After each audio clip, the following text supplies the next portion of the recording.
Hi, everyone. Carl Steinbeck here. Sunday night, the week of Donna Adelson's trial. It's supposedly going to go on this week.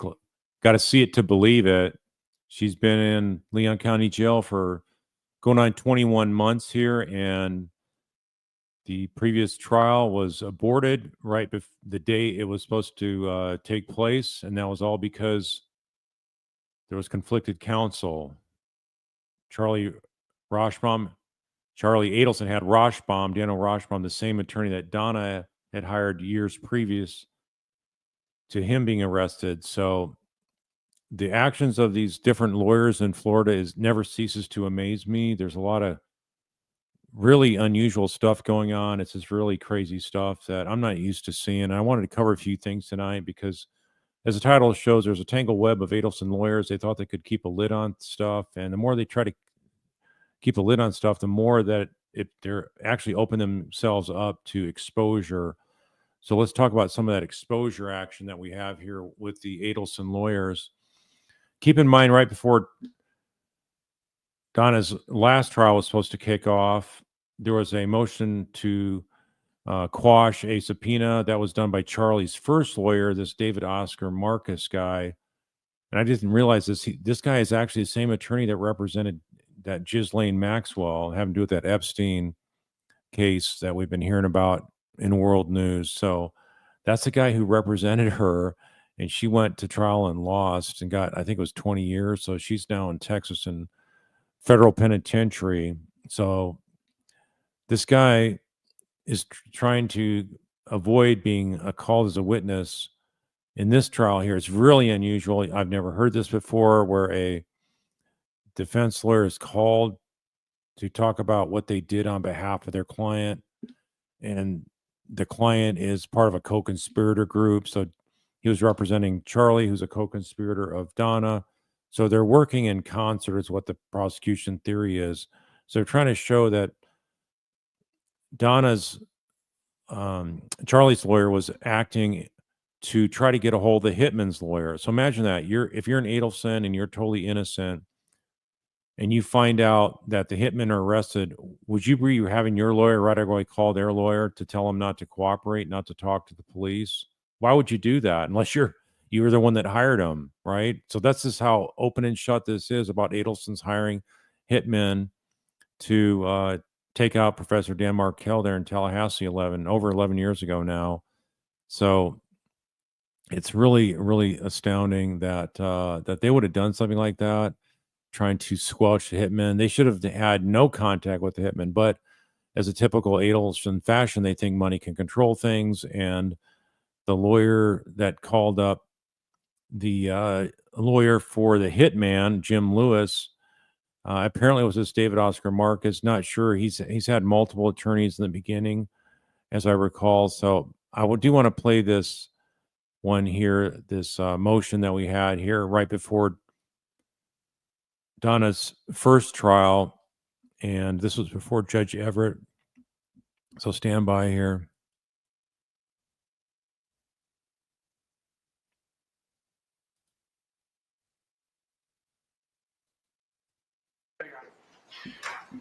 Then let's go ahead and address Mr. Marcus's motion to quash the defense subpoena. Mr. Marcus, good morning, sir. Good morning, Your Honor. Nice to see you. You as well. I have reviewed your pleading. What is the defense's position concerning the trial testimony subpoena? Judge, the defense doesn't seek to elicit any testimony related to Mr. Marcus's attorney-client protected conversations with his client. Now, that was one of Donna's conflicted lawyers, Morris, here at the lectern. So he got kicked off as well because he was conflicted. He got sucked into the Roshbaum conflict, and once you get sucked into a conflict, you can't undo it. So he wound up getting tossed, as well as some other third lawyer as well. There are three categories that the defense seeks Mr. Marcus's testimony. The first is the state's indicated, and they reaffirmed to Your Honor, that they intend to ask Investigator Isom whether or not Mr. Marcus called immediately after Katie McManuel was arrested. The jury, if left there, the jury takes away that someone or somehow the defendants are all in cahoots, if you will. Yeah, that's what that really shows. It's a great thing. It's a very aggressive maneuver here by the prosecution. So awesome that they're being this aggressive, and it really does show that they're in cahoots. Why would you call a defense lawyer and ask them not to have their client cooperate with the police? Why would you do that if you're of Charlie Adelson? The defense believes that Mr. Marcus would testify that that is not the case at all, and he would provide information as to how it was that he received information about Ms. McManua's arrest and how he knew to call Investigator Isom. That's the first category. The second one is the state has investigated vigorously to try to pinpoint that the Adelson family has provided legal fees for other lawyers or other co-defendants in the case. I don't know whether the state seeks to elicit testimony of that nature, but as recent as January of this year, the FBI was down in Miami speaking with Mr. Marcus about such things. Mr. Marcus provides an explanation that Yeah, they're one to help fund other people's lawyers to help them remain quiet. I mean, other co-defendants pay for their lawyers. So obviously, now that you're telling them not to cooperate with the law enforcement, oh, hey, we'll kick in some extra funds if you can't afford your lawyer. Does that not sound like guilt?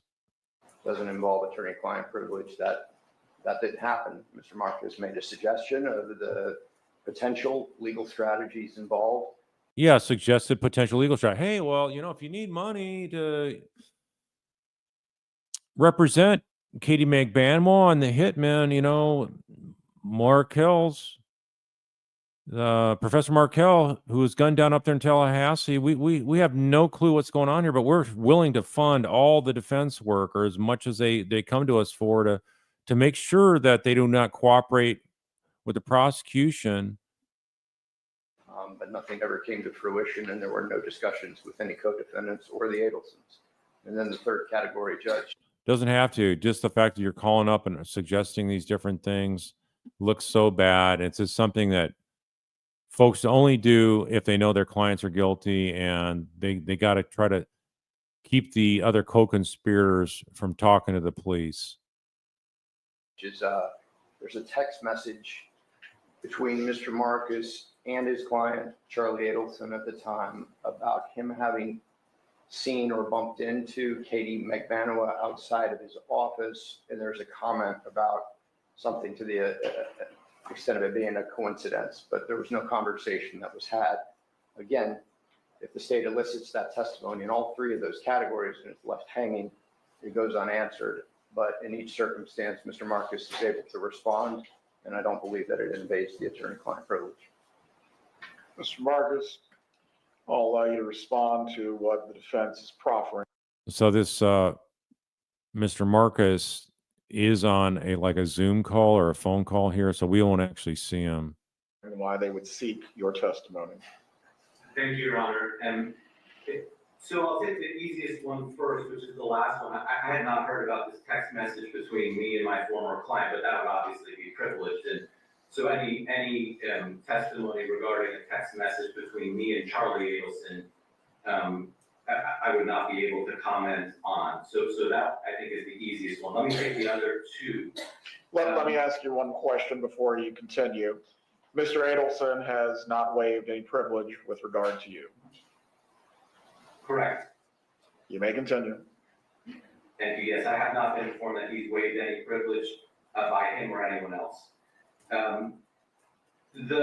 The other two categories, and I'm sorry for not looking always at the camera, looking at my notes here, Your Honor, but the first is the call to Detective Isom. So I guess I just don't understand how the state putting in this evidence is relevant, and therefore the underlying evidence in my response to it, I think, should be suppressed. The idea that on the morning that Katie McBanwell was arrested, I learned of that arrest and called the detective to find out if Charlie Adelson was being arrested.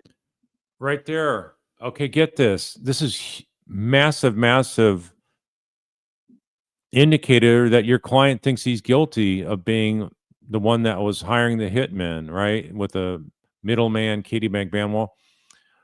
So a middle person and a hitman. So Sigfredo Garcia and Katie McBanwell are arrested. And that's what Charlie's lawyer's going to do, is right away find out through Detective Isom whether Charlie's going to be arrested as well. Why would Charlie think he's going to be arrested? Why would he think he's going to be arrested? If he's saying he's being extorted, why didn't he say something about the extortion to this attorney? And this attorney call up Detective Isom and said, hey, he was being extorted. So anyway, none of this makes any sense. It's just really, really out there for a defense attorney to do this. It pretty much paints a target on his back, I think, as being like, hey, this is somebody who law enforcement needs to go after, because he's the one that has the funds to support this kind of a hit, after all. There's nothing wrong with that. That's what any good lawyer would do. The defense is right, and I would respond. Any good lawyer would do. Is that what they do in Florida? I can't speak for Florida lawyers, but I can say any other state, that seems like a really, really odd thing to do. And you are in this particular situation where you can be called to testify to see how you're trying to offer up services or funds for the hitman team to keep quiet and defend themselves, all to protect your client. Well, if your client was innocent, why would you offer money? Why would you even call them up? You're trying to keep the hit team from talking. That's the only reason you called up there to Detective Isom. It's so obvious. To any nefarious suggestion by the state that there's nothing wrong with me calling the detective to find out if Charlie was being arrested that morning. Why would Charlie be arrested? Why? What did he do? Why would Charlie think he's going to be arrested? But I guess my response would be, I don't think that initial evidence should be able to come in that I made a phone call to the detective to inquire about Charlie. Certainly that has nothing to do with Donna Adelson. And you know what? How did you know that Detective Isom was the lead investigator on the case? That's normally not his role to do homicide investigations up there in Tallahassee. So you probably got that from the hitman's lawyers to begin with. So that shows that they were networking already. And even if this was a trial about Charlie Adelson, I don't think it would be relevant, Your Honor. I was trying to find out whether the detective that morning was going to arrest Charlie, and nothing's wrong, nothing untoward or abnormal about me calling the detective to inquire about that. So I would ask that whole little snippet be excluded, the underlying evidence, and what my response would be to it. The final thing about legal fees, I addressed this in my motion. You know what? Sorry, I goofed up. Thanks for reminding me the volume to turn up. I also should turn on the closed caption here. So I spoke to the state about it, so I don't think they're going to elicit anything about this. They released me from my subpoena on this issue, so I'm not sure that the defense needs me to rebut anything, because my understanding from speaking to the state is they don't intend to elicit anything on that issue. Ms. Kappelman, Ms. Dugan, are you seeking to elicit any information or evidence during the trial that would concern Mr. Marcus? Potentially, yes, Your Honor. We are seeking to introduce the evidence that I mentioned previously at our last hearing about the call to Isom. And the relevance hook of this? good. And don't back down, Georgia. Stay on it. Don't back off this. Make sure you get that Marcus guy to testify as to him worrying about Charlie being arrested. Mr. Innocent Charlie, who had nothing to do with the murder, is worrying about being arrested. Would be, it goes your conspiracy theory, or what exactly? Yes, sir. Exactly. Exactly. It shows that they're all working as a pack. One of them's in trouble. They all got to help each other out. Adelson's have the deep pockets, so if the hitmen get in trouble, they need to go in there and rescue them. Their attorney is going to try to figure it out, how they can pass on funding to support the hitmen's legal fees. Would I get into anything about the offer from Mr. Marcus to Catherine McBanwell's attorneys to pay her attorney's fees on behalf of the Adelsons? Potentially, yes. Potentially, I'd say absolutely, Your Honor. This is really critical. This is such a dagger in the defense case. It shows totally that there was a conspiracy that not only happened before the murder, but they're actively supporting each other after the murder. There's no way an Adelson of Florida would support funding for Katie McBanwell unless they are the one that hired her. It's an open and shut case. Slam dunk win. You better bring it in, Georgia. Don't let your foot off the gas. And what's the third question? I believe the last Oh, matter well, was I- any text message between Mr. Marcus and Charles Adelson when he was representing him. Yeah, I think that the defense has mischaracterized that evidence, but that is a piece that could potentially be inquired about as well. All right. As to the first issue of the phone call and whether it goes in any form or fashion to the conspiracy, what I'm going to rule is the following. The state may inquire as to the topic. If the defense has a factual related line of questioning to ask Mr. Marcus, the factual line of questioning will be permitted. Nothing that goes into attorney-client privilege may be inquired to. Is everyone clear on this? Yes. Very well. As to the second line of questioning, again, Ms. Kappelman, this is being offered for what exactly concerning any possible agreement or payment? Yes, same relevance argument, Your Honor, that it goes to conspiracy, the existence of the conspiracy.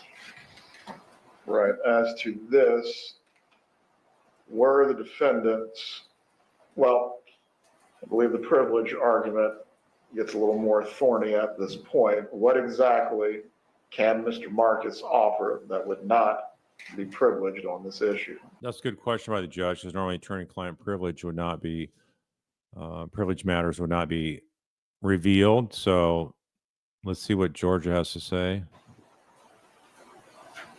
Are you inquiring to me, Judge? Either party. My understanding, and Mr. Marcus can correct me where I'm wrong, is that there was a conversation with Katie McManus' counsel. I don't believe that Mr. Marcus conferred with his client, but it's something that he does in his normal practices, which a lot of lawyers do, myself included, call co-defendants counsel if there's a necessity of sharing expenses. I think it was his suggestion. Yeah, because they were buddies, they're connected, they know they're both going down, and that they have already been charged. But if someone is a suspect and you have no involvement in the murder and you know who got arrested, you're going to offer to help them fight charges that they killed your nephew's father. So think about that. Your nephew's father gets murdered, and you're having your lawyer, which you're paying big bucks for, call up the hitman's lawyers to say, hey, we're offering you money to help defend you. If that's not a conspiracy, I don't know what is. That's the most golden, rock solid proof you got. And just that, his suggestion versus the Adelsons. Mr. Marcus, is there any? So it came from him and not the Adelsons. Oh, really? So, okay. Why would he offer up Adelson money if the Adelsons didn't tell him that? Did the Adelsons say, hey, do whatever it takes to make these guys stay quiet? Make sure you get to the lawyers and tell them not to cooperate with the police? And that's how you're going to try to explain that? Is that they never directly told you to give them money? I guess that works there in Florida. Argument as to why this is privileged specifically? No, Your Honor, if I'm asked the privilege question on the stand, of course, I'll just invoke it at that point. I have no problem doing that, Your Honor. Your Honor, if I could just be heard for 1 second. Go ahead. There is, of course, a difference with the state arguing the existence of a conspiracy and crazy conspiracy theories. There is no basis to argue the existence of a conspiracy by my calling the detective to find out whether Charlie Adelson was being arrested that morning. Why would Charlie Adelson be arrested unless he was involved in the hitman? He was the one that hired him. The hitman didn't know who Dan Markell was, the FSU law professor. That was almost 8 hours away up in Tallahassee. Why would they single out some professor up in Tallahassee to murder that person? the connection was the person that hired and started the conspiracy, which is the Florida Adelsons. There's just no, they have to at least allege some tie, some basis in fact to argue that there was a conspiracy that would have some relevance in this trial, Your Honor. I was calling to find out from the detective whether he was arresting my client that morning. There's no. There was a conspiracy because Charlie's already been convicted of it. You initially represented Charlie and then you withdrew or ceased to represent him because he wasn't charged yet. But whichever the case is, you chose not to represent Charlie Adelson any longer, and he got convicted, and he's serving life without parole. So obviously that was the connection, and you were worried about the hitman's lawyers cooperating with the police, cutting a deal to flip on your client. That's exactly why you called them or trying to get things worked out. There's nothing tied to any conspiracy, certainly with Donna Adelson. So it's just a conspiracy theory with no basis in fact, Your Honor. He's already been convicted of conspiring. So what are you talking about? How's this lawyer making that argument? Charlie's already been convicted of it. It's really far-fetched, I would say. I fully understand where you're coming from with both your pleading and your position this morning. As a factual issue, did the phone call take place? There is nothing protected concerning that. How that fits into the larger narrative of what may be admissible or not, yet to be determined. The state, they have their fair opportunity to put on their case. Yeah, the content of what was described, judge isn't getting into that now, but he's just saying basically it supports a conspiracy, so prosecution proceed. Further objection needs to be raised at that time. I will address at the time. But as to the pure factual issue and whether or not you have knowledge on that topic that does not go to privilege, that is where they will be permitted to inquire. That is where the defense will be permitted to rebut. Nothing more, nothing further. Great job, Judge Everett. Glad you're letting that in. This is a very unique thing to do to prove up a conspiracy, but they've not done it before in these prosecutions of this murder case, but smart move. As to the second issue of the offering of fees, is there any privilege that you can assert concerning this, or this was just an idea between you to the other attorneys? The latter. As to that topic, factually, it may be inquired into. How this again fits into the larger weaving of the evidence. If there needs to be an objection at that time, it may be raised, but on the pure factual issue, state may inquire, defense may rebut. As to the third issue of So you're going to offer to have your attorney, have the attorney for the hitman or Katie McBanois offer to pay that, and the Adelsons haven't told you that they're willing to do that? Why would they be willing to do that? Aren't they supposed to be the victims? After all, you're talking about Wendy's children. Charlie is their uncle, so their uncle is willing to pay the hitman's lawyers to try to help them get out of a conviction. So why would Florida Adelsons try to help avoid the killers of their nephew or their children or their grandchildren, whichever the case is? You're talking about those Florida Adelsons. Why would you try to help the killers get the best defense possible? There's only one reason: you're part of the conspiracy. text message between attorney and Mr. Marcus and Mr. Adelson. I have my facts wrong on that, Judge. I'm sorry for interrupting. The message is actually, Mr. Marcus spoke with Mr. Adelson. Mr. Adelson then communicated with his mother that he had spoken with Mr. Marcus, and Mr. Marcus had indicated that he had bumped in to Ms. McManus. So I had my sequence of events a little off. And the state would be seeking to offer this. So he's even bumping into Katie McBanois. So this is way strange stuff to see here. These lawyers and the witnesses are all like enmeshed with each other. And so, yeah, it's very strange. Also under the same conspiracy theory, Yes, Your Honor. right? Mr. Marcus, are you alleging or asserting at this point that a privileged matter was discussed through that text message? I don't know what text message they're referring to, Your Honor. I have not seen it, but if they're referring at all to a text message between me and my client, of course, that would be privileged. If I'm hearing Mr. Morris right, he's now referring to a text message between Charlie Adelson and Donna Adelson. I don't know whether that would be privileged or not. I doubt it, but I don't have any, that's not between me and my client and my former client. Was this a communication that was captured through the wiretap? No, sir. It's part of what was captured off of the devices that were searched. So this was a text message from Mr. Adelson to Mrs. Adelson? That's correct, Your Honor.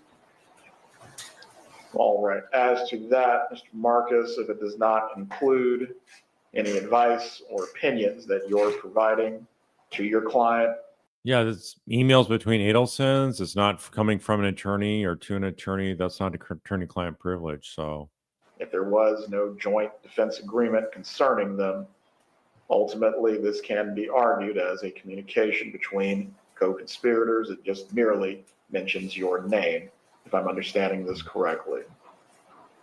so if there's a message from Charlie to his mom saying, "Hey, I got talked to this David Oscar Marcus attorney, and he's reaching out to Katie McBanwell's attorney and telling that attorney that we're not cooperating and that we hope that you're not cooperating as well, that your client isn't. And oh, by the way, any interest in having Adelson's fund your attorney fees?" So if that's not a conspiracy confirmation, I don't. You're not going to find something better than that. Is there any correction as that needs to be given on this point? No, Your Honor.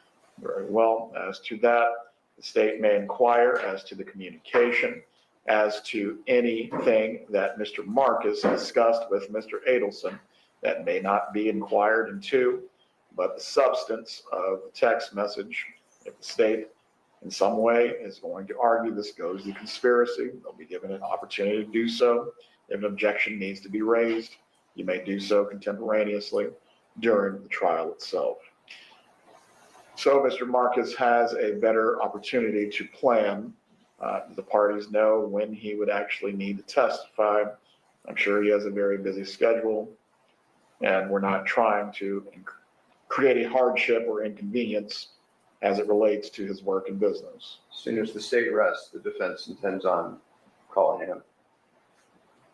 Ron, I believe your previous estimate, Ms. Kappelman, was 6 or 7 days. Yes, sir. Let's pinpoint on the calendar then at least a projection that will assist the witness in determining when he would need to be present. Jury selection begins next week on the 17th. If we have a jury by Thursday the 19th, the first day of trial would be Friday the 20th. Yeah, so they're talking about last year, not this year. So this is, as you can see Rashram there in the courtroom as well. So he got bounced. All these lawyers for Donna got bounced. She had to start fresh. That's why she's got 2 new ones, Zellman and Fulford. Yes, this is back in September. I believe September of last year. That means by Friday the 27th, potentially the state is resting its case. Yeah, so we don't need to hear this anymore. But that is such a critical piece. I've played this before, but I thought you all should see this. A lot of you new folks on this case. And so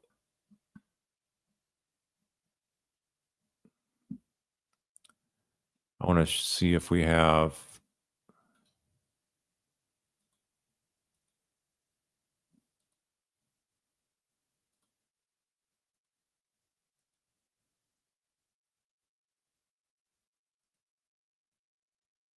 I'm going to look for the motion that was supporting this.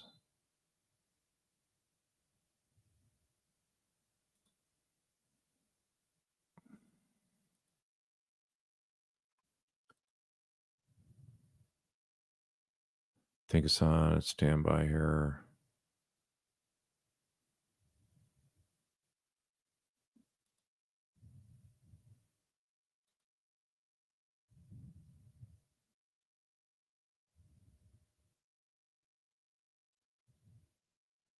Not seeing it, but there's other lawyers that they can call. So keep in mind, Tara Kawas is also called as a witness. That's Katie's lawyer. Jim Lewis is also going to be called. So there was a recording here. This is like really scathing also against the Florida Adelsons.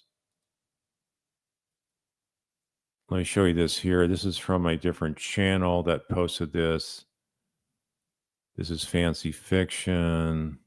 So there she has a picture of Jim Lewis, and here's Katie McBanois. So Jim Lewis was Sigfredos Garcia, but he's sort of also acting like Katie's. And so listen to this conversation. If this is not proof of a conspiracy of Adelson's hiring Katie and the hitman, you're not going to find something better.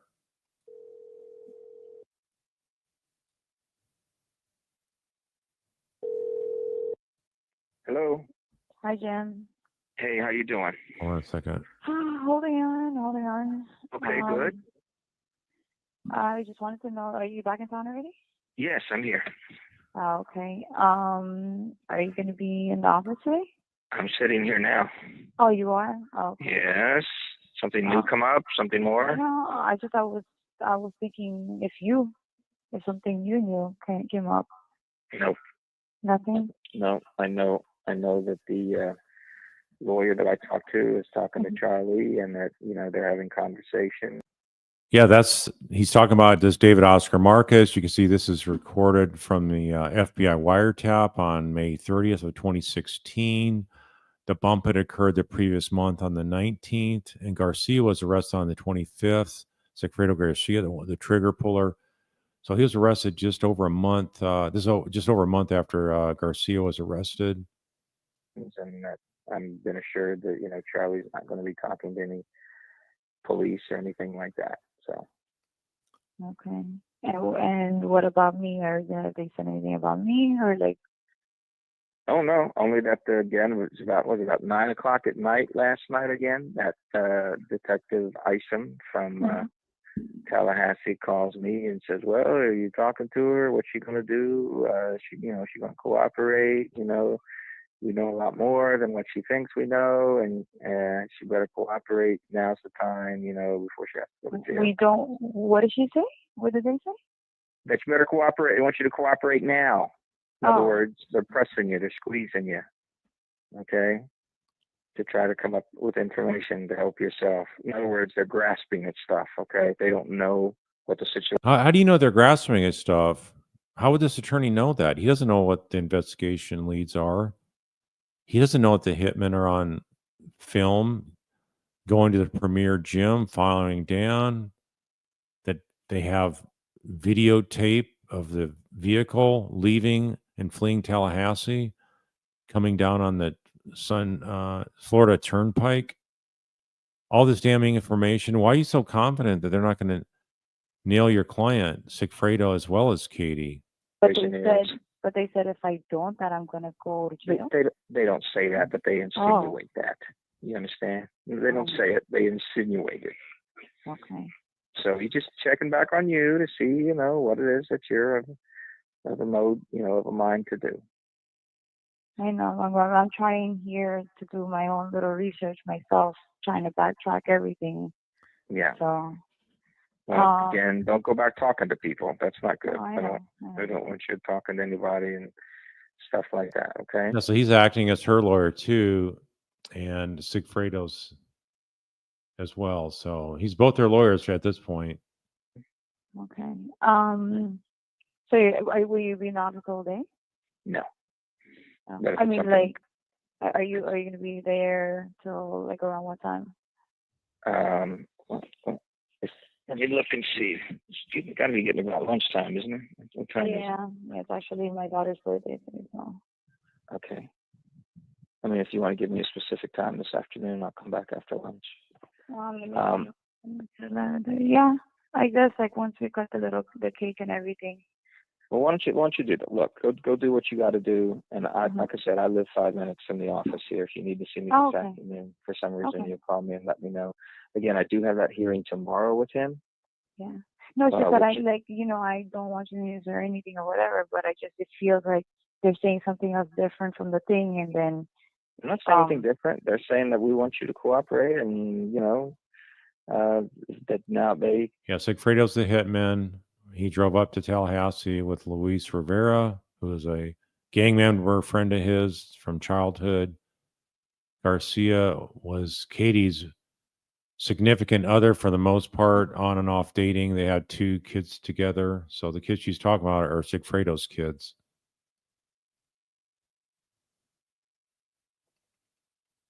At this time, you're saying Donna's missing spoons, asking why wouldn't the attorney have encouraged her to meet with the police when they were offering full immunity? Well, we don't know if they're offering full immunity, but it sounds like even if they were at this point, that that might not have been passed on to Katie. We don't know.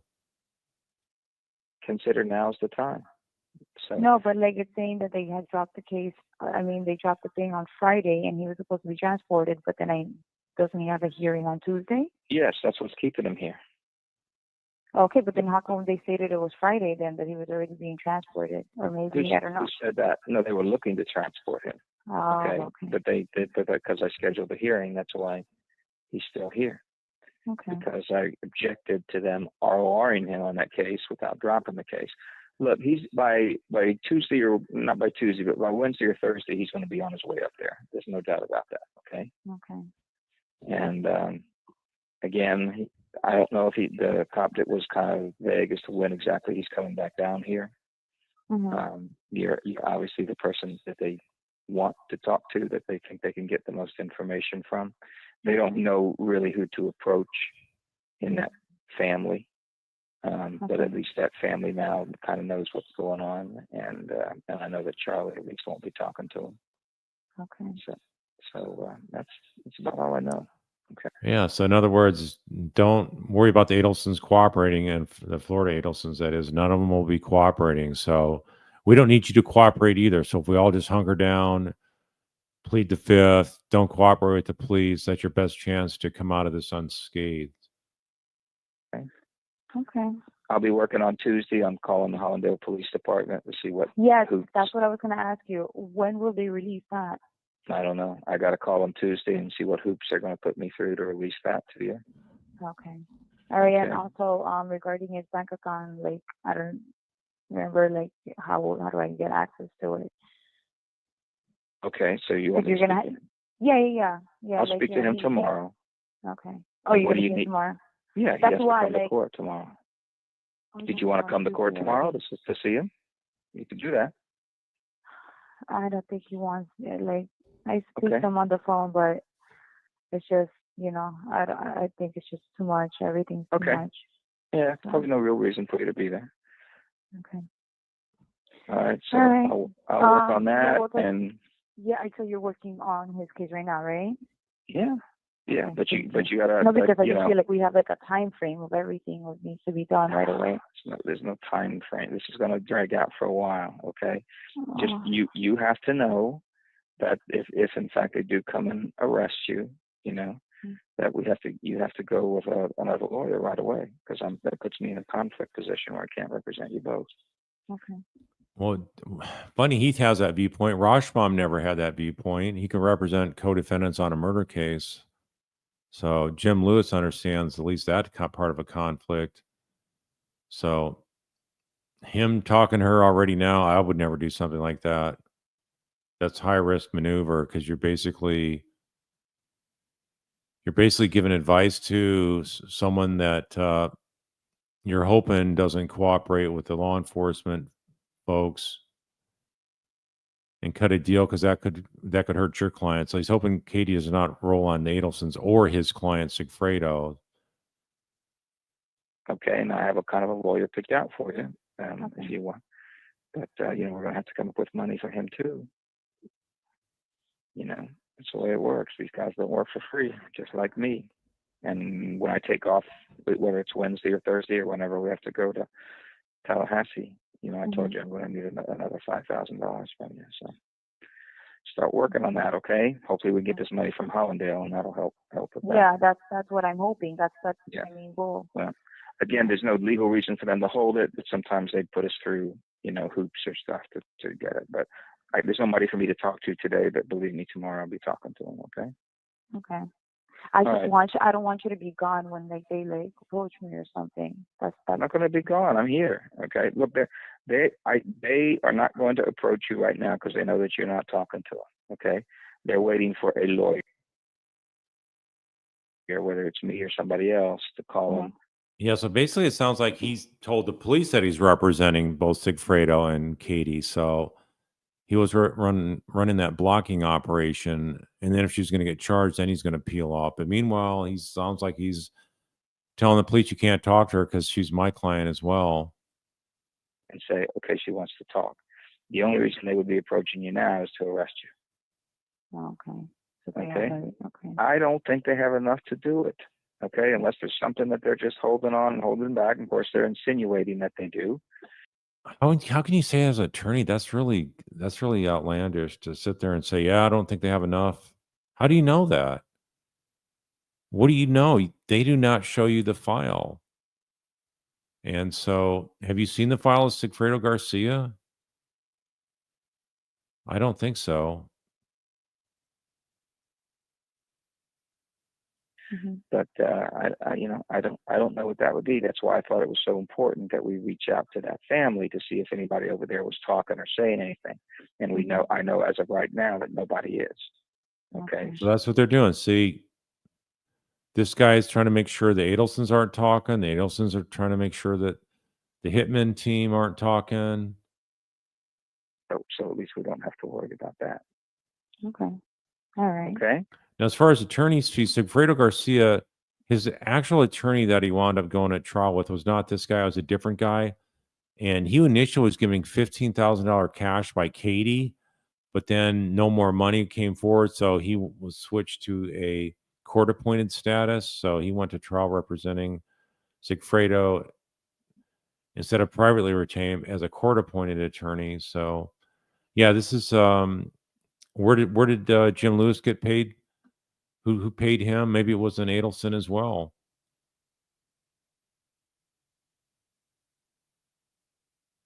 All right. Keep in touch with me again. If you need to see me this afternoon, I'm around, so you can call. I will. Yeah. Okay. Thanks. I will. Okay. All right. Bye-bye. Thank you. Bye. Okay, there we go. So you listen to those two talking, and then we already heard about what was going on with this David Oscar Marcus, the attorney for Charlie at the time, and you get a really clear picture of how this tangled web of Adelson defense lawyers and the Hitman team's lawyer were basically supporting the conspiracy to at least remain silent. So very, very much an indicator that the prosecution is on target for who they're going after. And then you look at what's going on. Let's see, we have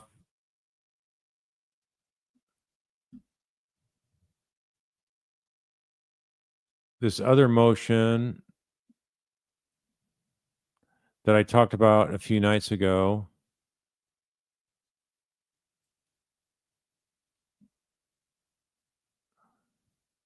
Let me see, make sure I got the right one here.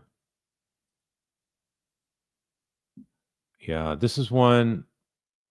They have this Drina Bernhardt you see here in paragraph 2. There's 2 jailhouse informants. And so Ms. Bernhardt, they have here in paragraph 4, they're talking about Mickey Easterwood, who was also incarcerated with Adelson and Bernhardt, and provided a recorded interview which took place on August 11th. During this interview, among other statements, Easterwood disclosed that Bernhardt, instead of rather just listening to Adelson make statements about her case, also asked Adelson's questions.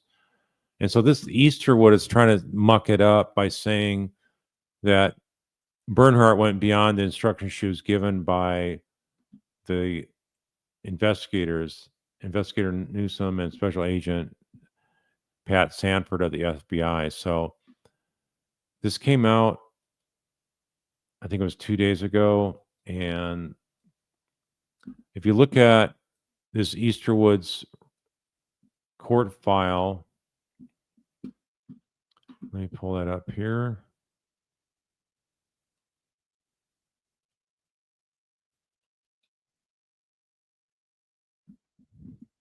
This here,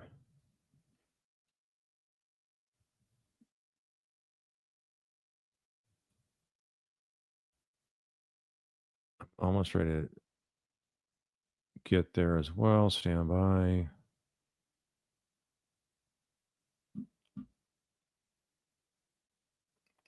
This is something here. Look at who Easterwood was represented by in January of 25.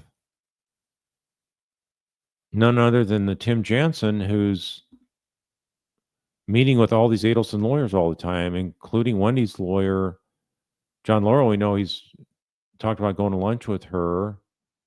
So he was representing her, and then guess what? She then winds up going to Sanford and wants to give information to help Donna's case. So she's going to law enforcement trying to help Donna's case. So did he encourage her to go to Sanford? Why would he know? Why would she know, I should say? Why would she know to go to Sanford, of all people, to try to help Donna's case? So you're telling me Jansen didn't put her up for that? Say, hey, you can get a better deal? So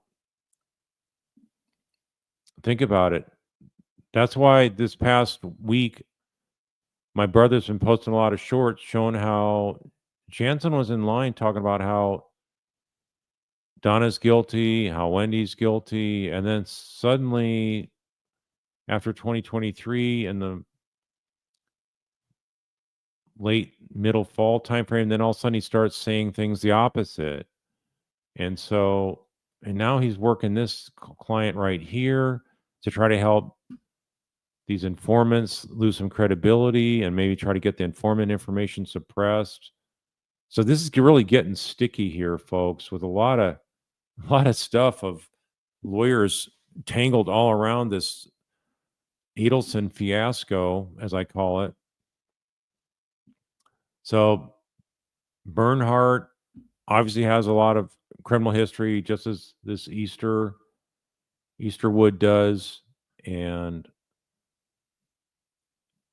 then you also have, think about it this way. So then you have the leak that was spread by Jansen about the supposed plea deal that Donna turned down. She could get out of jail if she cooperated and testified against Wendy. Well, that helps both Wendy and her look good, right? So this is kind of like, it seems all PR type stuff going on behind the scenes to try to undermine the prosecution's case. How would this Easterwood know that she should go to a detective Sanford to help sink the case against Donna, or at least to be able to tank the informants, try to impeach them, and try to say they're acting as state actors? So we didn't hear anything about that at all, did we, back in January this year? This is why I think this judge is so disgusted by everything Adelson, because these lawyers are just like circling around and trying to network and do all this kind of stuff to circle the wagons around the truth. And it just looks so bizarre, and it looks so, to me, obvious that that they have an active campaign still going on to try to keep people from talking about the truth here, that there is enough evidence against both Donna and Wendy to pursue.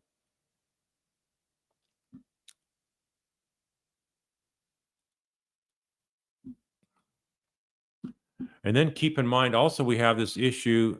This is not even the end of it. Think of the fact that we have this issue that there was a wiretap earlier this year involving Harvey Adelson's phone, Donna's husband, and they're using Fulford's cell phone in jail. Donna she's using her attorney's cell phone to talk to her husband. I guess it could have also been an Apple Watch, either one of the two or both of them. And then this is being wiretapped. So we see here in the exhibits list that they have recordings that are from the lawyer for Donna's cell phone. I mean, this thing is so immersed in so much conflict and overreach and just bizarre type behavior that really muddies the waters here. And I just never see anything like it. I think the judge, as I've said earlier, doesn't trust any lawyer that represents an Adelson. So you can't make this stuff up. It's that crazy. So I think we're going to see more of what went on with that phone or cell phone, or else the Apple Watch for Jackie Fulford, and if that was used to put out messages to put the hurt on people, including her own son, Dr. Robert Adelson, the high character, honorable doctor in the Northeast, who's coming down to testify. Hopefully, they're going to call him as a witness. He's been on the witness list before, but they've never called him before. He's going to be an awesome witness for the prosecution, is my prediction. And they also want to put a hurt on Katie McBanwell and a relative of hers. I think it was her mother, if I remember correctly. So that's being done by Donna using her attorney's communication devices. I mean, where's this stuff come from? I've never heard anything so crazy as this, where you got crazy lawyer behavior as well. And so I don't know the ground truth of what's going on in terms of how Donna communicated, but that's listed in an exhibit list, her attorney's phone. I've never seen that before. Attorney's phone being listed as an exhibit list, and the attorney is a person representing the person. And oh, by the way, the client is facing life without parole for murder.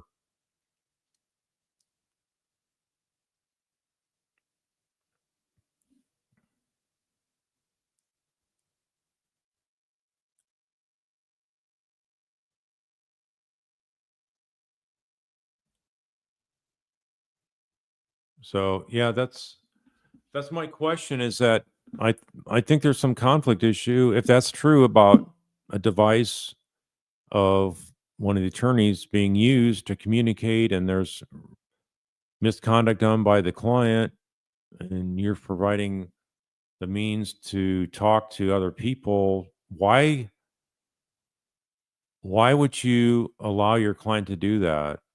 If it did happen, why would that be allowed by you as an attorney? And then you have the FBI doing a wiretap on Harvey. So did the FBI decide to do the wiretap on Harvey because they found out that this phone's being used, or the Apple Watch is being used to communicate and give guidance to Harvey?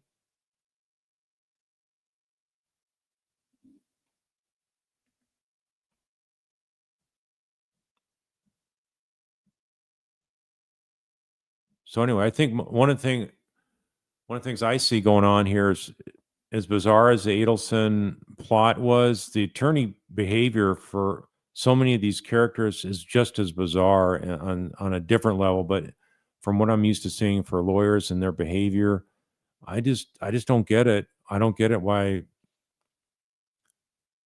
the way Katie was represented, the way these attorneys are talking to their clients, the stuff we see from the wiretaps, I just don't get it.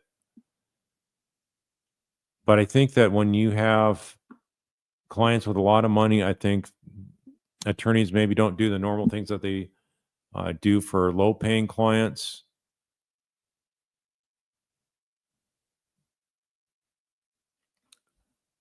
So,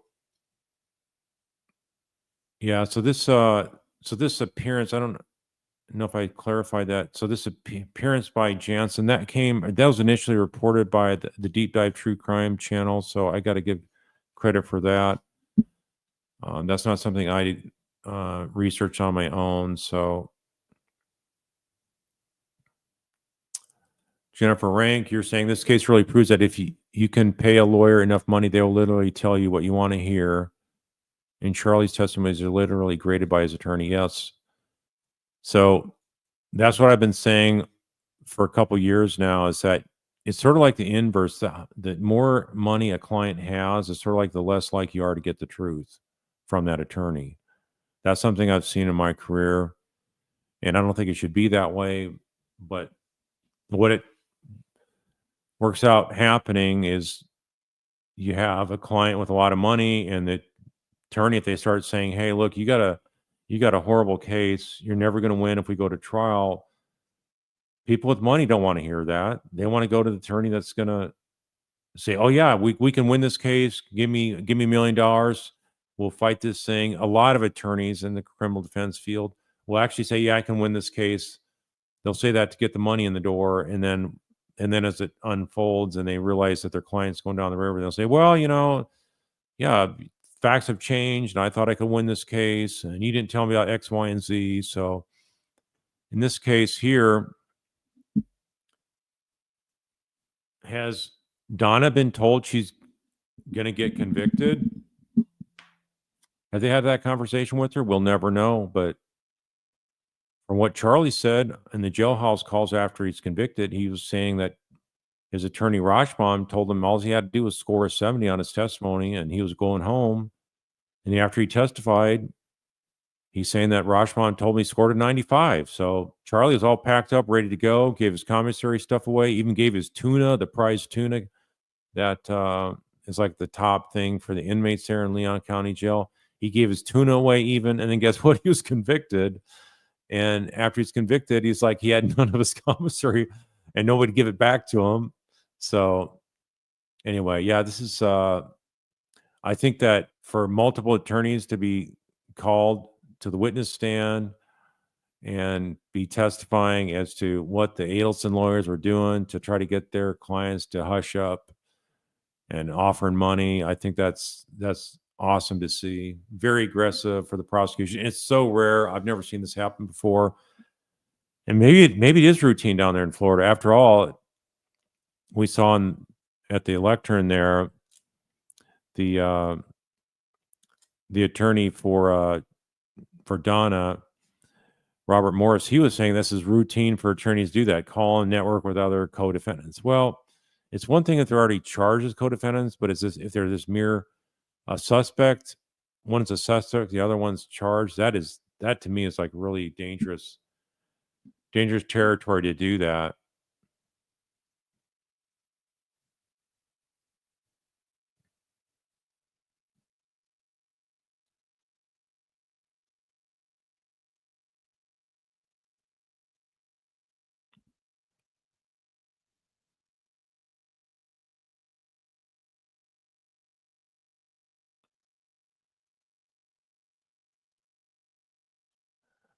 New York Patriot lady, your concerns are done as a trapped rat. She'll pay big money to get a juror to flip.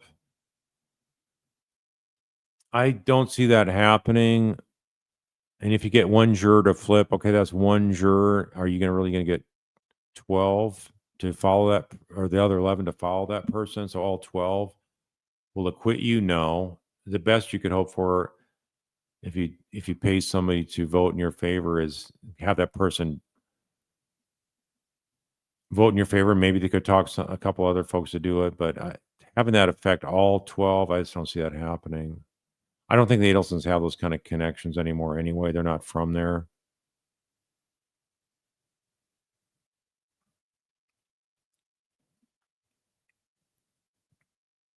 So AB, are there limits to spousal privilege as if the spouses are involved in a criminal conspiracy? Well, spousal privilege attaches to everything. It's communication between the husband and wife. So if there's things else other than communication, like actions done by another spouse, that can be called to testify. So, but yeah, generally, Harvey cannot be called by the state to testify against his wife. But if he wants to be called by the defense, that's a different story, where he can waive spousal privilege.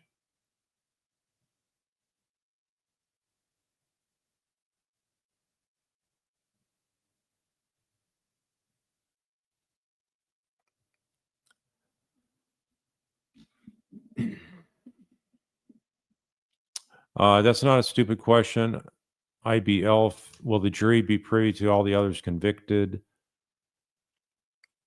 Well, Charlie, if he testifies, he'll be in his prison garb, just like Luis Rivera was. Luis Rivera will come in the same way. So yeah, they will know that just by the way they're dressed.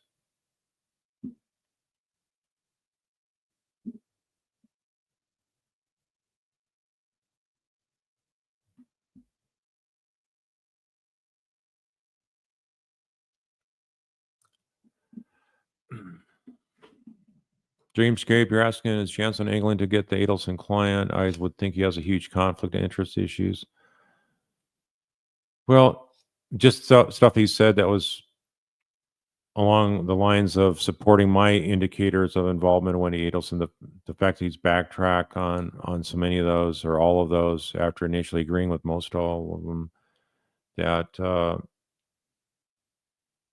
that's not the legal conflict. I think it's a matter of he can still work. If they hired him, they could still work. He could still work for them as a PR person, and assuming when he gets arrested, then he could represent her. And he said stuff about her mom going down, and that she's a terrible witness. But he's also said that about Wendy. So I don't know. I would think that he has not been hired by Adelson yet. So in terms of formal representation, so maybe it's because he likes her or because he wants to be hired by them. I don't know for sure. None of us know for sure, but it just looks highly suspicious to do a 180 flip like he has. And it's like he's a PR spokesman. Who's a PR spokesman that's been out there trying to build up the defense case for Wendy? There's not being enough evidence to go after her. Who's done a better job than him? Who's talked about her more? There not being enough evidence against her than he has. So it looks highly suspicious.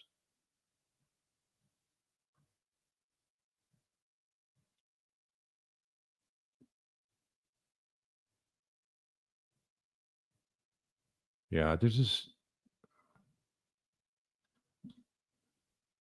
so I'm just telling you, it could be very easy. There could be a non-disclosure agreement. You don't even need a non-disclosure if attorney's hired because you got attorney-client privilege. But attorneys could call up another attorney and said, "Hey, could you if you're on the talk show all the time or podcast, could you we're going to do a deal with you every time you say something positive about my client. It's $1,500 or $3,500. So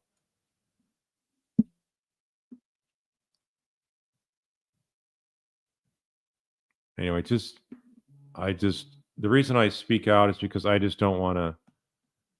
I don't like seeing the Markel family gaslit, and so that's why I'm speaking out about it.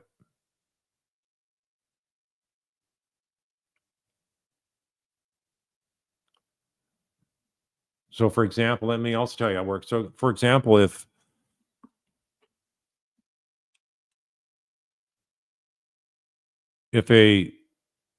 Wendy's attorney called me up, says, "Hey, Carl, we don't like what you're saying. We want you to keep quiet. We'd offer you $100,000 a year if you don't talk anymore about this case."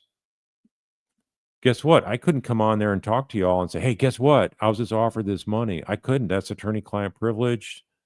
They're coming under that privilege, and so I cannot divulge that to you. So,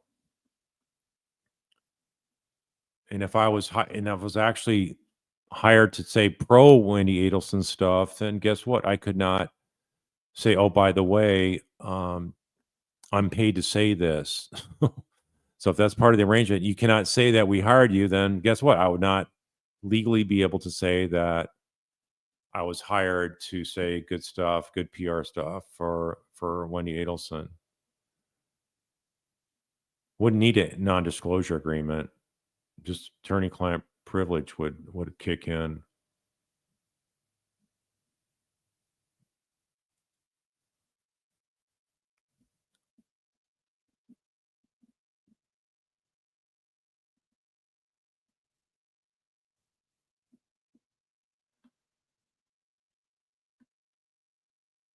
The two you're asking, what do the convicts get when being transferred on an airplane? Well, the only one that'd be transferred on an airplane is somebody that's out of state, further away than a several hour drive. So that'd be Charlie Adelson because he's up in South Dakota. So if he was flown via regular commercial airline, there'd be a couple of escorts with him, armed escorts. And so he would be given some opportunity to order some food. They probably just stopped at fast food or something like that. So they're not going to be ordering lobster for a client or excuse me, for an inmate. I can assure you that.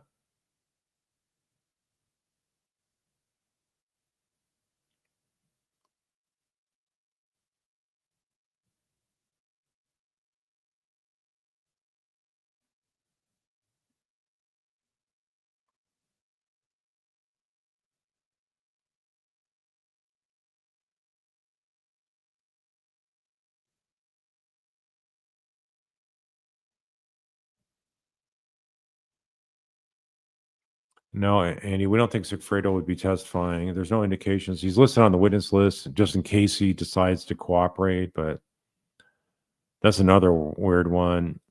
Really strange scenario. How would this guy not cooperate? He was facing capital murder and he wouldn't even flip on the Adelsons. He could have gotten a pretty good deal, I think. Not as good as Louise. Louise wasn't the trigger puller, but I think the main folks they want to get are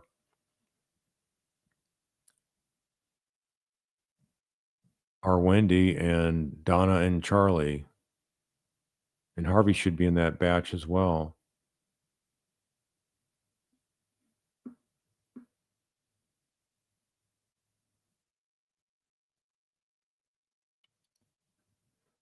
Be kind. You're asking, as the defense responded to the motion where Wendy wanted the immunity in order to testify. I don't think they're going to really have anything to be said about this because they know that it's going to be just like last time. She's going to be called by the state, so defense will cross-examine her. They know that Wendy's not going to cooperate and plead the fifth, so there's not really a whole lot they can say.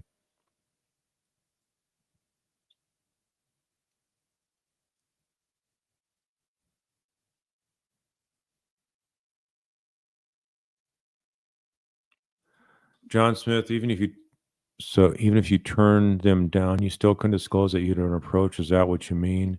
Yeah, I cannot say anything about it whatsoever.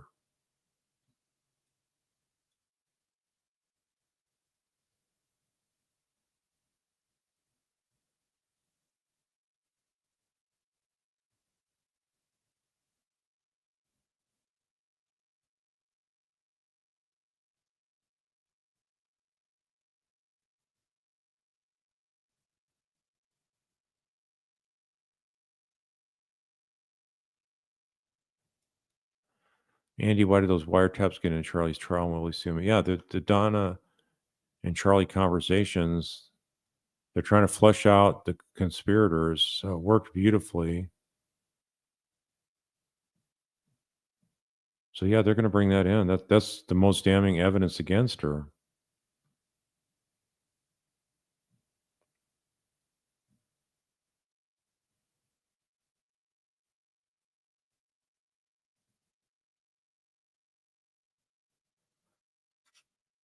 Tam, you're asking what would they offer Charlie to get him to testify? A canteen. Charlie is only afforded immunity just like Wendy if he's called by the state. If Donna calls Charlie, he has no immunity. So his lawyer's going to say, no, don't cooperate and testify for your mom, for your being called by the state. If you don't cooperate, you're in violation of a court requirement. You could be held in contempt. But so it's iffy if Charlie will testify. And you may say, so what if I'm being held in contempt? At least I don't have to jeopardize my case on appeal.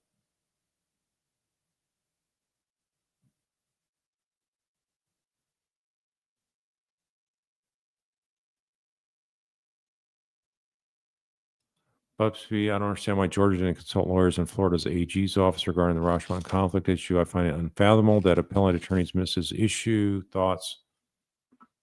I don't know why everyone missed it there. I mean, Campbell even had the press conference saying that we can't intervene and have defendants lose their counsel. We don't have any say in that, when actually that's not correct. There's Supreme Court case law on point where if there is such a massive conflict, you can have lawyers kicked off cases. And that's exactly what ended up happening.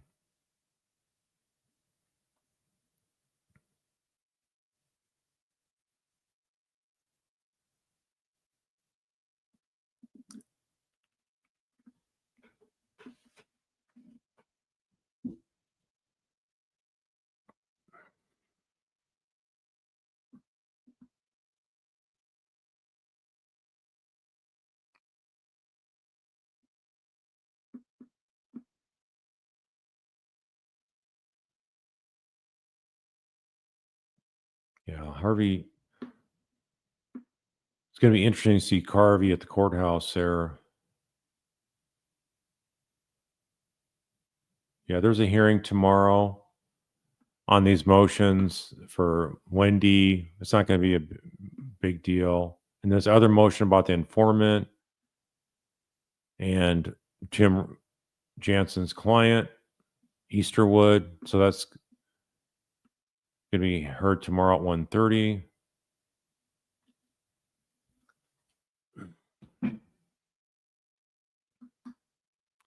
Devo, do I see a hung jury here? No, it's going to be a conviction. It's going to be a pretty quick conviction as well. They got to do jury selection properly, though. As prosecutors, you got to be savvy and make sure you kick off folks that could be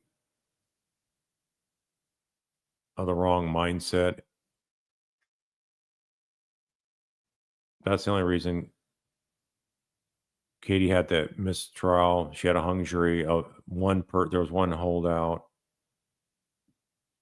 and that's somebody that should have been booted.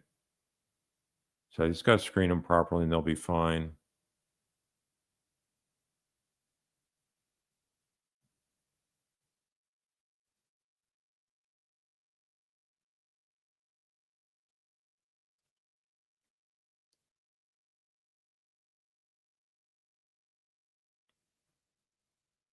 JC's asking us if Secreto would take a plea deal and testify against Donna. Would Katie be even more implicated? Could that be the reason he didn't want to testify before? Well, Katie is as implicated as you can get, and she's already convicted. So I don't think that's an issue at all. And it's not a plea deal. He's just thrown himself at the mercy of the prosecution, hoping if he cooperates that they'll be willing to go back to the judge and say, hey, he provided a substantial assistance to the prosecution of other co-conspirators. So maybe drop his sentence from, instead of being life without parole, to life with parole. That's something the prosecutor could do, but there's not a deal. They're going to strike a deal with somebody that already got a life sentence with no parole on. They'll just sit back and say, oh, you say you got good stuff to help bring down other co-conspirators? Okay, get up there and testify then for us when we call you. Why don't you disclose what was really going on? And based on that, we may or may not decide to ask for a sentence reduction. So we're not agreeing to anything beforehand. That's the way it's going to work.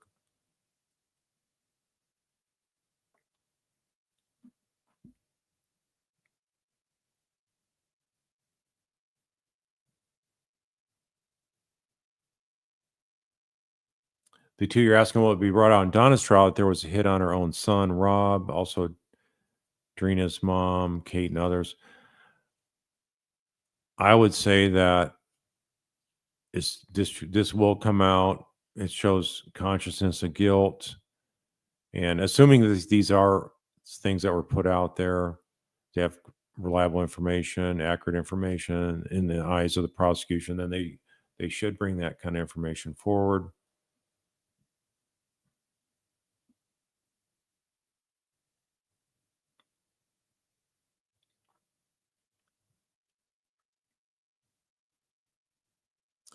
Jeff Rowe, at least get Wendy for perjury, lies at the 3 trials on visits to the crime scene, 30 years max in that state. They got to go after her for something, that's why. I hate to see what the Markells are going through with people that don't know what they're talking about, shooting off comments that are hurtful to them. Make sure stuff is accurate.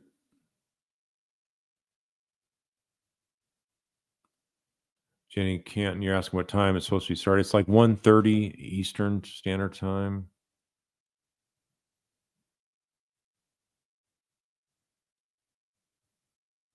AJ, any idea when Wendy last talked to Charlie or Donna? I thought I heard she's been silent since Charlie was convicted.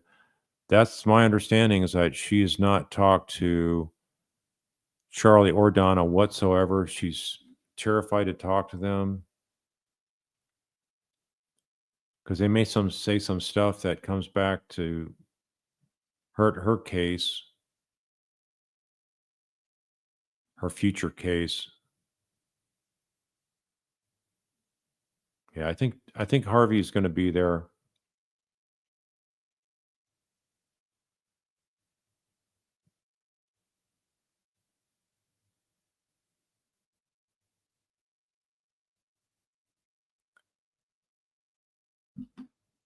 J.K. Brew, if what Wendy says on the witness stand can't be held against her, then how are they going to bring up driving by the crime scene of the jury in her eventual trial? Well, the way they could bring that up is because she said that's Detective Isom. Then she changed her testimony multiple times as to what distance she drove on Trescott. So they could charge her with perjury and wind up having her previous testimony come out as well. So the only way what she said on the stand could be brought forward in her own trial is to charge her with perjury.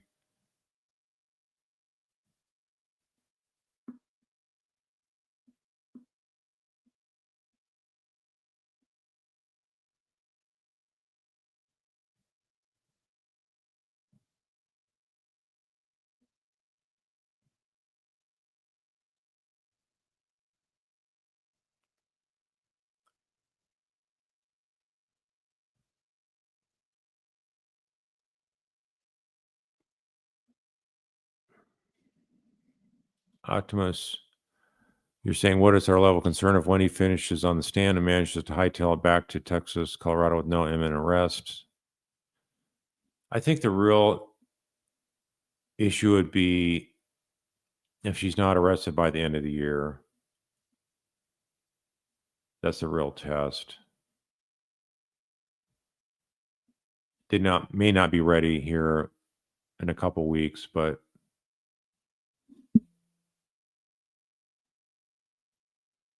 New York Patriot lady, will Charlie testify?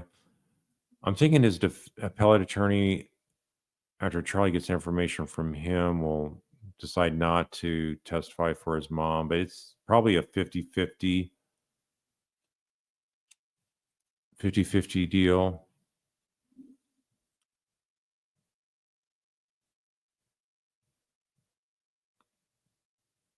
I know my wife thinks that he'll testify just because of what he'd want to do to help his mom. But I think that how he's willing to have Rashmam kicked to the curb by not waiving the conflict with Rashmam, and he put his mom out almost another year for having her trial. I think that's something that helps support my belief that he won't testify more than that he will.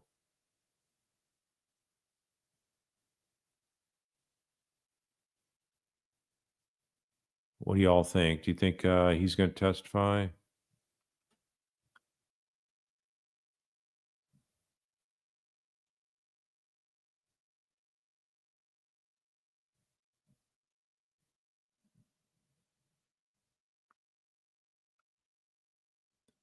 Yeah, Mimi 3, why is Katie's attorney on the witness list? For the same reason that Jim Lewis is, because somebody like this attorney Marcus or maybe Rashmam would have called up Katie's attorney, Tara Kwas, and said, hey, you know, are you going to be quiet? Do you need money? Those kind of things. It makes it look like they're guilty. Only a guilty person would do that, have their attorney do that.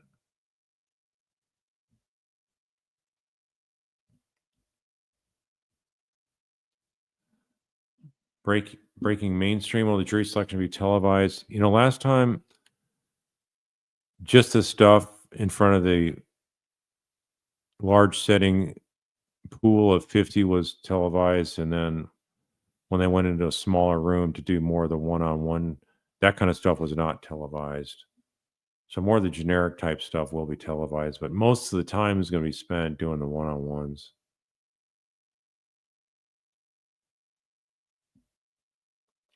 Stevie Howell, you're wondering if you could elaborate on former defense lawyers on the witness stand. What stuff can they say that wouldn't be attorney-client privilege? Well, for example, if Tara Quash is called as a witness by the prosecution, they can ask her, isn't it true you were called by Charlie Adelson's lawyer when Katie was arrested? And there's no privilege to that because Katie's her client. And so the attorney calling her is not a privileged conversation. And that's how that kind of information is coming forward. Same thing with this Jim Lewis. That's why he's on the list. That's the same thing why Oscar Marcus is on there as well. They're wanting to show how the attorneys conducted themselves. There's no details about Katie McBanwa that will come out from Tara Kawas's testimony. So that's the privilege about stuff that was going on with her and Tara Kawas. So it won't be a lot of detailed conversation, but just those little points like, hey, what did they ask you to do? They wanted me not to have Katie talk with and cooperate with the police. And they also offered to help pay for attorney's fees that Katie had to come up with to pay me. So those are two extremely damning questions. Absolutely removes any doubt, but that there was a Florida Adelson involvement in the murder conspiracy.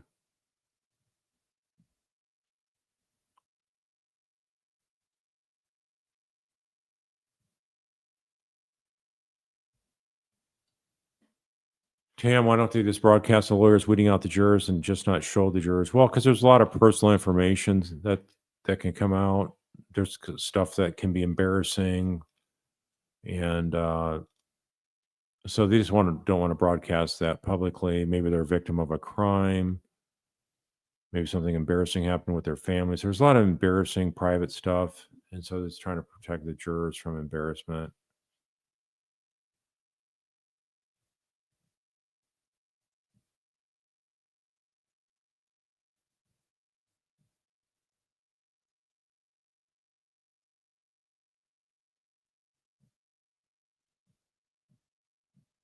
All right, let's see here.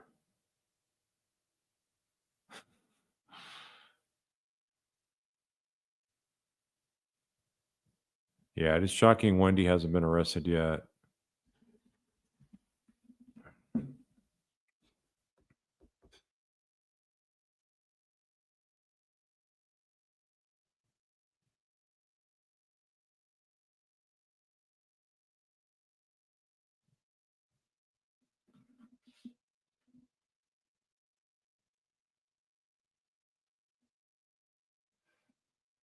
Yeah, Evelyn Santos, Donna's trial will be the same as Charlie's. They have nothing. Well, a lot of it's going to be the same, but not all of it.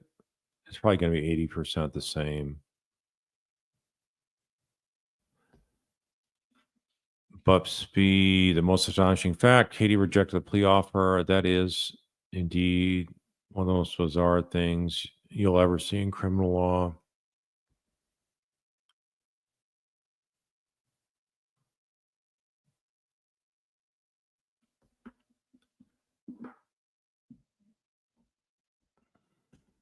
All right, let's see here. What else we got? If you got questions, put red emojis. Breaking mainstream. Yeah, if Wendy's not charged, there will be no justice for Dan Markell. That appeared on a post a couple days ago that John put up, quoting me.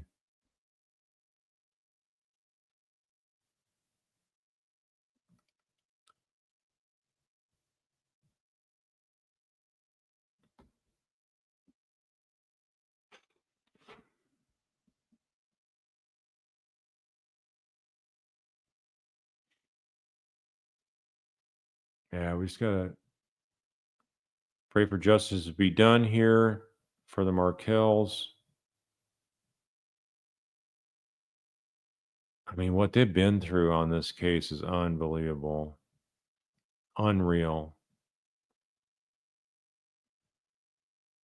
Can you imagine they flew down last year only to have this whole thing be aborted and all new counsel get required to be on the case because all the other ones got tossed. The 3 other ones got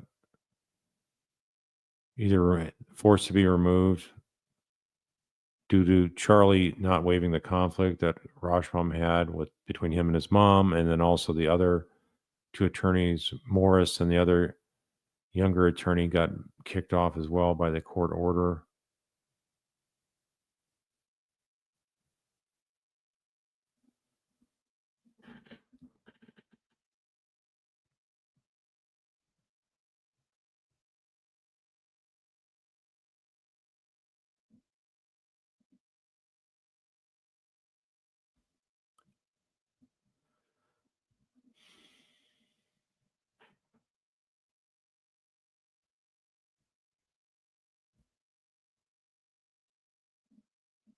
Jim Clothar, do I think arresting Wendy after she testifies could be grounds for mistrial?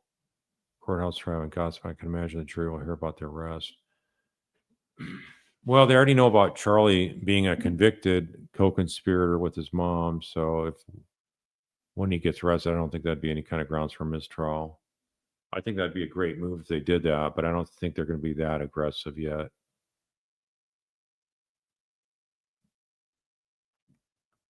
So jury selection starts the 19th. That's Tuesday. They should have wrapped up by Thursday. So probably have opening statements on Friday.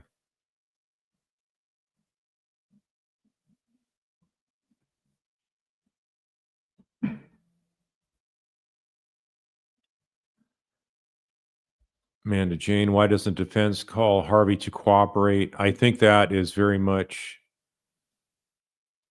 an indicator that Harvey cannot corroborate anything about what Donna has experienced.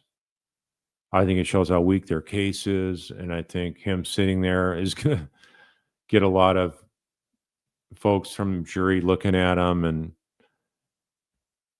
seeing him acting guilty, just like he did when Tamara Demko talked about how he could not look her in the eye.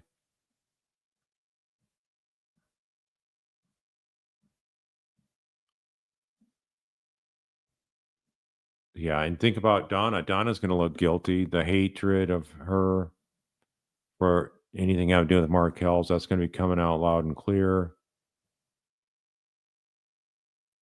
I hope they are aggressive enough to call Rob Adelson, her eldest son, Dr. Rob Adelson, and just the camera shots of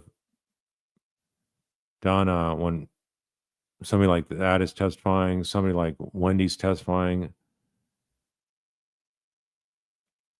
And then I think also when you have things talked about on the autopsy of Dan Markel, things up at the hospital when they're trying to save him, those kind of photos are coming forward and displayed on the screen for the jurors to see. You won't see them there on any kind of live stream because they'll protect that from being shown, but hopefully they show Donna's reaction to it. I think you'll see the jury's going to pick up on the fact that she hates Markel, she hates Dan. She's not bothered by it whatsoever. They got murdered.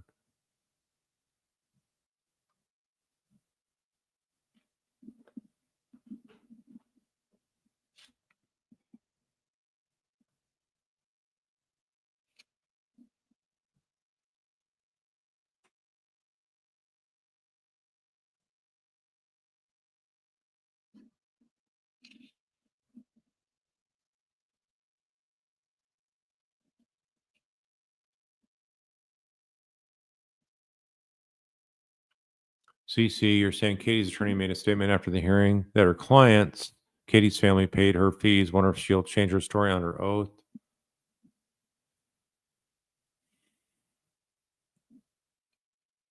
That would be interesting to know the truth of that.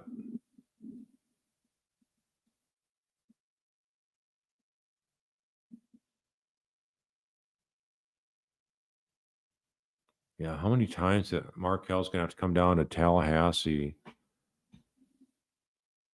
Unreal.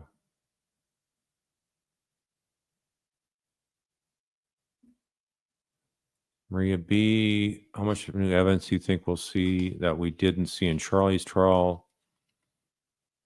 Well, I think for the prosecution, you're going to see a few things differently. For example, her flight. I think her having jailhouse informants that she tried to enlist to do some of her shady dealings is going to come out, so that'll be different as well. But most all the rest of it's going to be the same, and then you have the defense will be different. They're going to try to make it out where the one-way trip to Vietnam was not a flight from justice. She wasn't trying to flee justice at all. But it's just really laughable. It's such a joke. And right now, she's thinking she's going home. Donna thinks she's going home, but as it turns out, even her own attorneys know she's going to get convicted. I can't believe her attorneys really think they have a shot.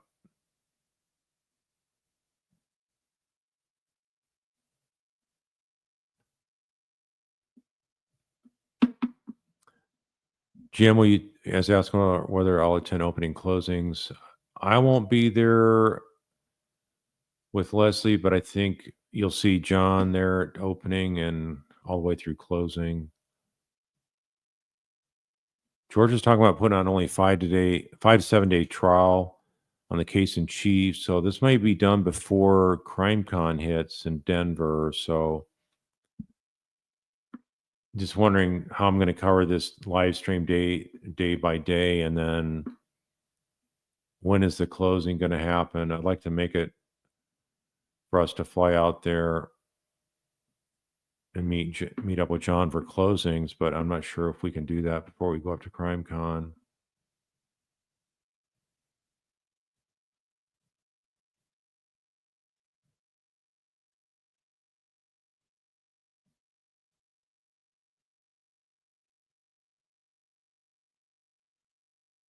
Natty Waldman, can Georgia bring the Markel family ring not to be returned to the Markels? Yeah, I think you mean to say, can she bring it up? I hope she does. She didn't bring it up the last trial.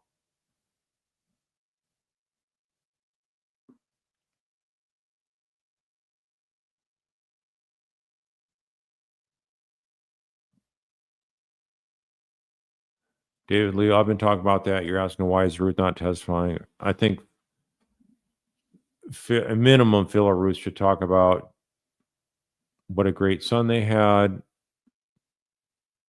And that's normal, customary stuff you have in a murder case. And then you have also the visitation issue. I'd call them to describe the visitation. This is like one of the main things, the heart of the murder was to deny visitation, to permanently sever visitation, exterminate Dan Markel from the boys' lives.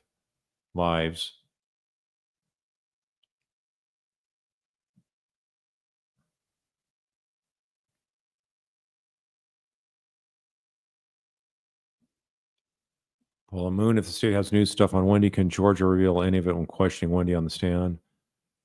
Sure, she can. There's no prohibition on that. Like last time we heard for the first time was when Wendy sent the text to Dan Markel asking about whether he's going to be in town the 14th to the 18th of July. And of course, the hitman shoot him on the last day of that window on the 18th.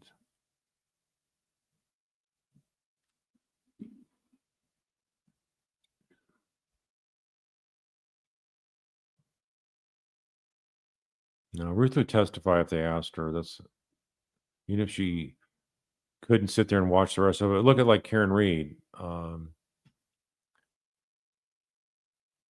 In that case,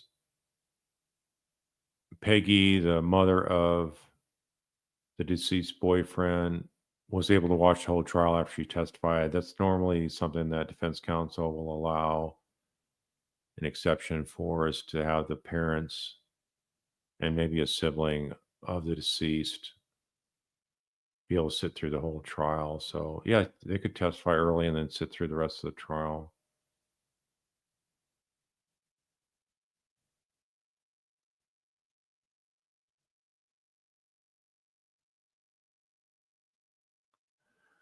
Yeah, I think it's just it's a slam dunk conviction for Donna. I've been saying that all along.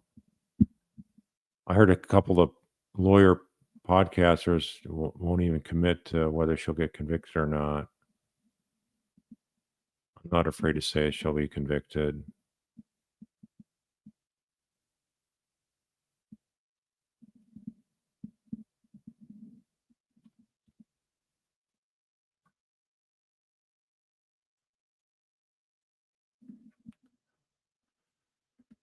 Logan, now you're saying you thought there was more evidence against Charlie than Donna, but you hope everyone is right. Yeah, but they have enough.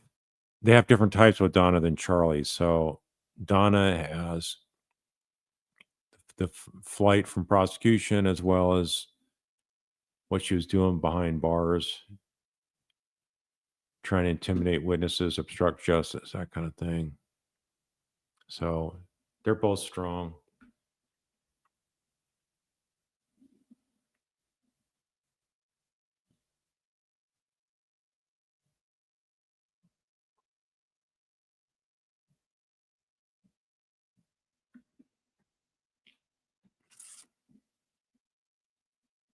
Yeah, Don, I'm hoping that they'll be on the rebuttal.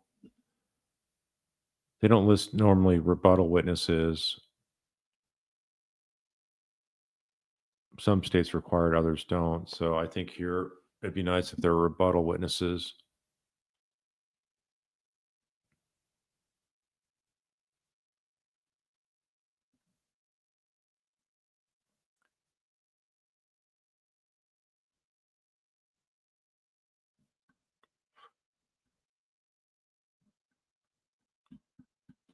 All right, so with that, I'm going to go ahead and sign off tonight. I plan on covering tomorrow's hearing.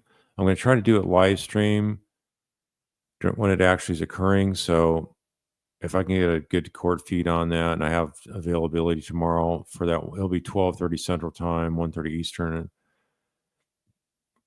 from what I recall anyway. So I'll double check that, and I may just do live coverage at that time. So it's not going to be a whole lot with regard to Wendy's motion. And as far as the other thing, I'd like to hear that angle, and see what the attorneys duke it out with. So thanks for your support of the Markells. We have, hopefully, we are going to kick off the trial here on Tuesday, and get one more conviction of an Adelson before they pursue the next one. So maybe we'll see you tomorrow night. Until then, be safe. Have a great week. Good night.